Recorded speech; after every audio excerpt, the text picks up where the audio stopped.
Exclusive in an unprecedented bold move, director Ridley Scott, along with Imperative Entertainment's Dan Friedkin and Bradley Thomas, have decided to remove Kevin Spacey from their finished movie All the Money in the World.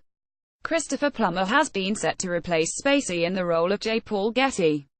Reshoots of the key scenes are expected to commence immediately. Scott is also determined to keep the film's December 22 release date. In a unified front, the cast and crew of the film, and Sony Pictures, unanimously agreed to reshoot all of Spacey's scenes, with Mark Wahlberg and Michelle Williams' cooperation part of the mix. This comes on the heels of the decision to pull the film from the prestige closing night slot of the AFI Festival. That move resulted after a weekend of back and forth, with Scott and Friedkin in particular incensed that the sordid allegations against Spacey might doom a film that Scott dropped everything to direct, and on which so many people worked hard and did not deserve to see the results hobbled in the marketplace because of the taint of scandal. So they took control of the narrative. Scott is a maverick, and didn't shrink under the pressure to restage the key scenes involving J. Paul Getty, the oil man who refused to pay a ransom after his grandson, John Paul Getty III, was kidnapped.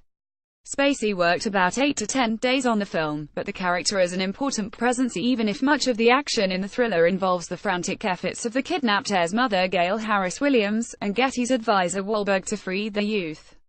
The nightmare escalated after the family received his severed ear as proof the kidnappers were going to kill him if the money wasn't dared.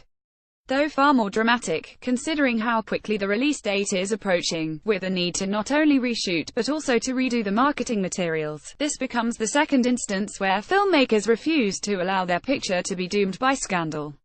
The other example came when writer-director Taylor Sheridan, stars Jeremy Renner and Elizabeth Olsen, and producers Basil Iwanek and Matthew George wrested back control of the critically acclaimed Wind River from the Weinstein Company after dozens of women claimed that ousted TWC co-chairman Harvey Weinstein molested them.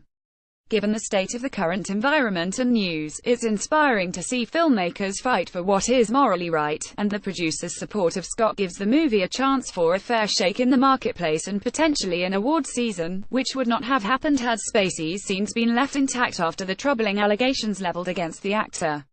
David Scarpa adapted the John Pearson book. Imperative Entertainment financed the film, and Friedkin and Thomas produced along with Scott Freeze Scott and Kevin J. Walsh, Quentin Curtis and Chris Clark. Scott once before was forced to deal with reshooting on a film, following the death of a Reed in the Oscar-winning Gladiator.